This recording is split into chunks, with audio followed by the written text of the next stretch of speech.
Hi, everybody, and welcome to this week's edition of Midwest Racing Central. Today, I am Pete Pistone, and we're going to talk about a racetrack that's got a lot going on all season long, but they got a big weekend coming up as well. Jefferson Speedway is the racetrack. Scotty Hoeft and Terry Tucker are with us from Jefferson Speedway. Boys, how are you? We are doing well today. I'm doing good. Looking forward to getting this event off and kicking. A lot of work goes into this. Thankfully, this will be our third one, so we've had some practice at it. Well, that's the Orange Blossom Special this weekend, but I want to start with what we want to do here with the website is let people know about different racetracks. So why don't you guys start by giving us a little Jefferson Speedway 101. What's the track? Where is it at? When do you run regularly? Divisions and all that? Take it away, boys. Give us a little Jefferson Speedway background. Jefferson Speedway is a slightly larger than a quarter mile asphalt oval. It's progressively banked in both corners, but not the same in both corners. So it's a little bit like Darlington or Richmond in that drivers have to set their cars up as a compromise between the east and the west end. Has a reputation for putting together really exciting racing, a lot of side-by-side action. We boast probably one of the larger fields of cars in the Wisconsin for sure. We average about 115 cars a night on a Saturday night, and usually around 4 to 5 divisions.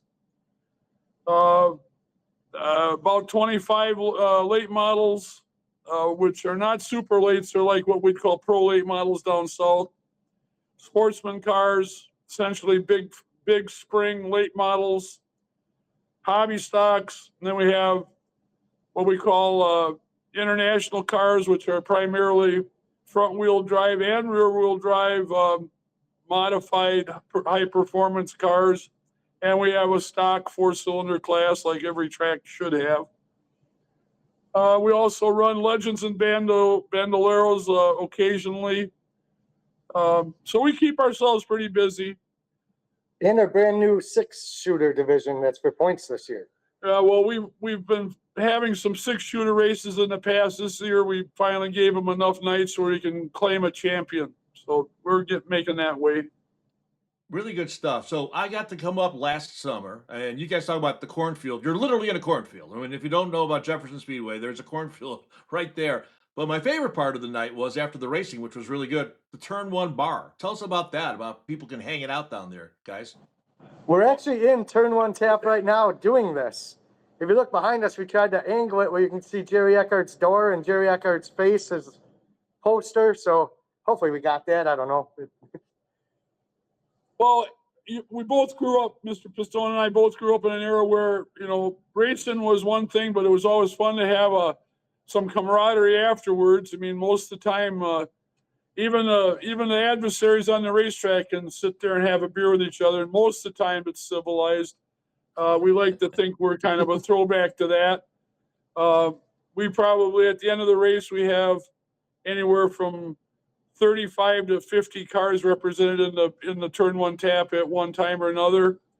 And it's good as a morale builder, and it also gives us a chance to decompress after some fairly exciting moments. I totally understand that. Another thing that struck me, guys, was when I was up there last year, is the way you guys run the show. You start the races when you say you're going to start them, you roll the next one out. Can you kind of talk about what you're trying to give the fans when they come up there and spend the night at Jefferson Speedway?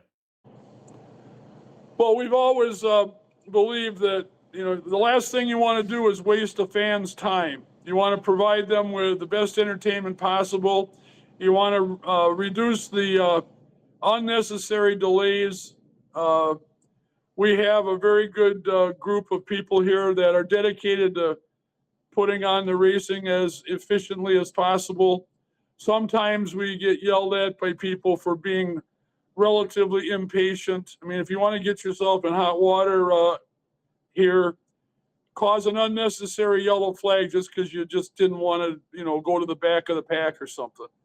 I mean, the bottom line on the whole damn thing is we're trying to get people here and get them home at a reasonable time. And we have, like last Saturday night, we had 29 different race events, that's outrageously high.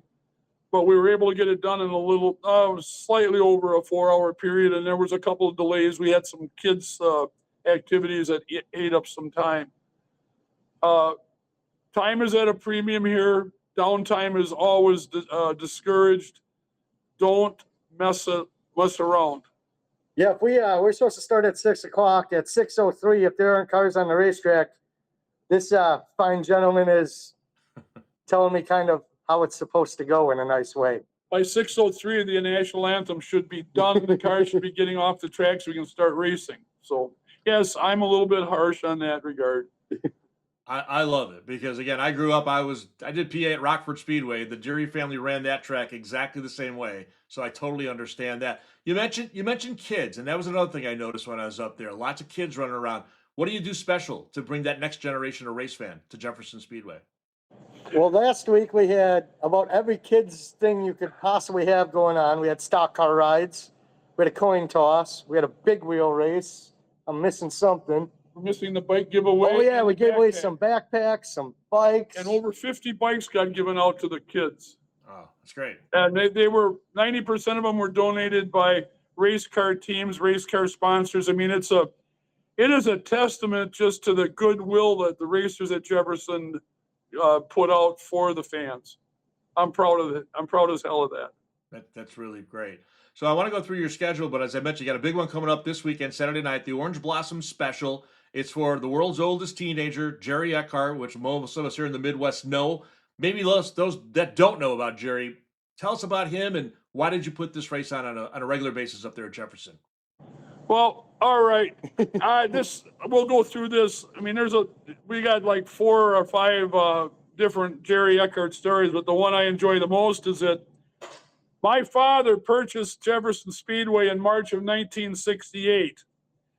And the first race that we had on the schedule that year was May the 4th of 1968. Well, as luck would have it, it was a miserable day. And sometime around 4 o'clock, we called the show off because it was misting and raining and everything. And the only race car that showed up, even though it was raining, was Jerry Eckhart. So the first time that I met Jerry Eckhart was on my dad's first race, which was a rainout. And we ended up spending an inordinate amount of time sitting on top of some Pabst cases of beer and drinking our share. So we turned it into a typical rainout deal where everyone had a little bit of a hangover the next day. That's a good story. I like that story. Of all the Jerry Eckhart stories, I like that one the most. Well, I want to say before I get distracted, you mentioned the Deary family and how they ran a tight ship. I have to tell you that there were two people that my dad tried to emulate in terms of racing and race promotion. One of them was Hugh Deary, and the second one was John Cation from Hales Corners Speedway. Okay. Yeah. And both of them were dedicated to putting out a quality program and not wasting fans' time. Totally agree. No, totally agree. Like I said, the time I was in Rockford, it was that bomb went off at 7:07, and there would have been the trophy dash on the racetrack. You're 100% right. So we honor Jerry Eckhart. I mean, the guy's been around forever, and he's been a fixture at not only this place, but Slinger, Columbus. He's run Kakona. This guy's run all over the place. 83 years old and still winning races. Man. If there's no better person to honor than Jerry, and he does it the right way. He's not fighting in the pits. He's just laid back, cool, calm, collective, smoking a cigar, having a couple whiskeys. And we joke about this on one of our podcasts for Jefferson Speedway. He still scales his car with grain scales. Not the electronic kind. I was dumbfounded by that. That threw me for a loop. See, now I'm a guy that grew up around grain scales, and I know if they're used properly, they're as damned accurate as this fancy long acre stuff.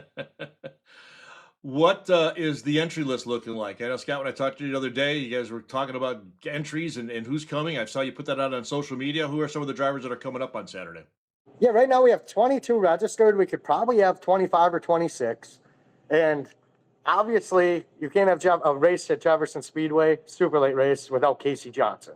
Yeah. I mean, he's going to be probably the odds-on favorite to win, so you have that.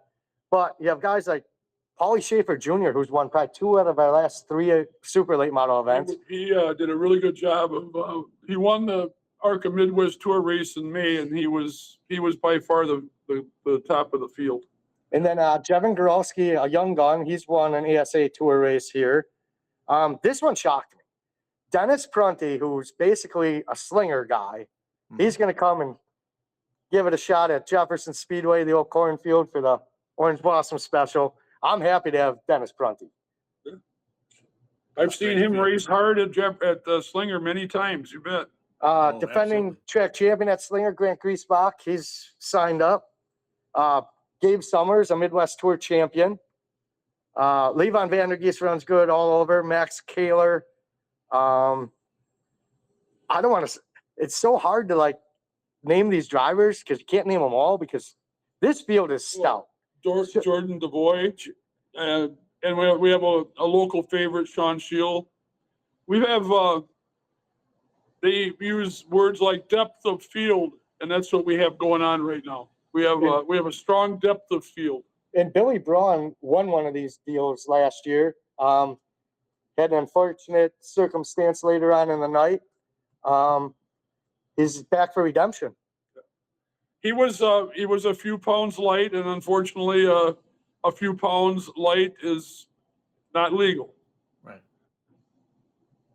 Yeah, I'm All right, so looking forward to this event.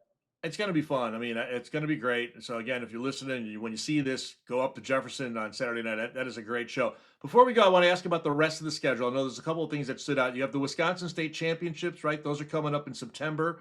And then the blackjack brackets coming up, although that looks like it's going to be like a Packer Bear game weather. You guys are going to do that one a little later this year, aren't you? Yeah, it's unfortunate. I don't think there's going to be a whole lot of bikini tops out that day, but we can still have fun. How does that work? Tell our listeners how that particular event works. That's a little different than a normal racing weekend.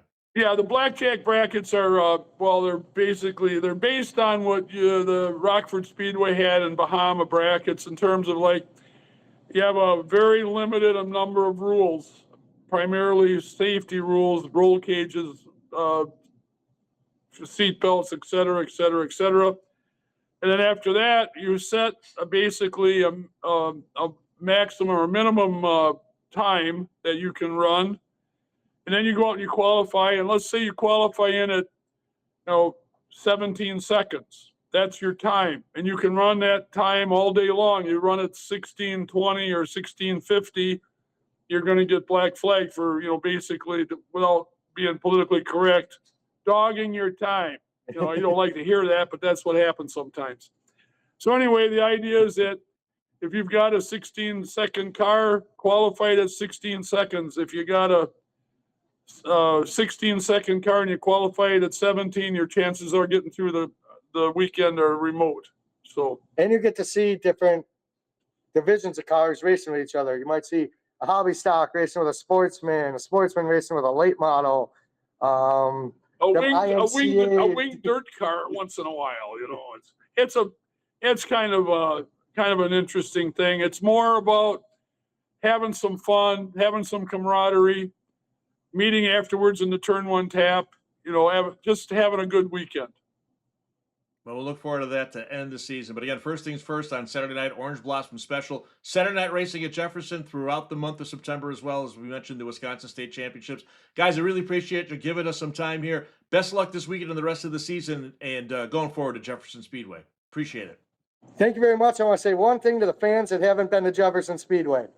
Super late models, you're going to see going 3 wide at this racetrack. If there's pavement here, they can race on it. 3 wide, 2 wide, the excitement that's why it's called the action track, Wisconsin's action track. It's going to be nuts this weekend. Our track is 60 feet wide, and because of the progressive banking, it's technically possible to be competitive at any part of the racetrack. So it's pretty interesting. It's going to be good. Lots of room to roam there. Guys, thanks for the time. Have a great weekend. We'll talk to you soon. Thank you. See everyone Saturday night. Goodbye. Thanks, guys. Scotty, Terry, thanks very much. Again, Jefferson Speedway, your destination this weekend for the Orange Blossom Special. This is your destination here, MidwestRacingCentral.com. We'll have everything covered from Jefferson and all the racing coming up this racing weekend. I'm Pete Pistone. Thanks for watching Midwest Racing Central today. We'll see you next time.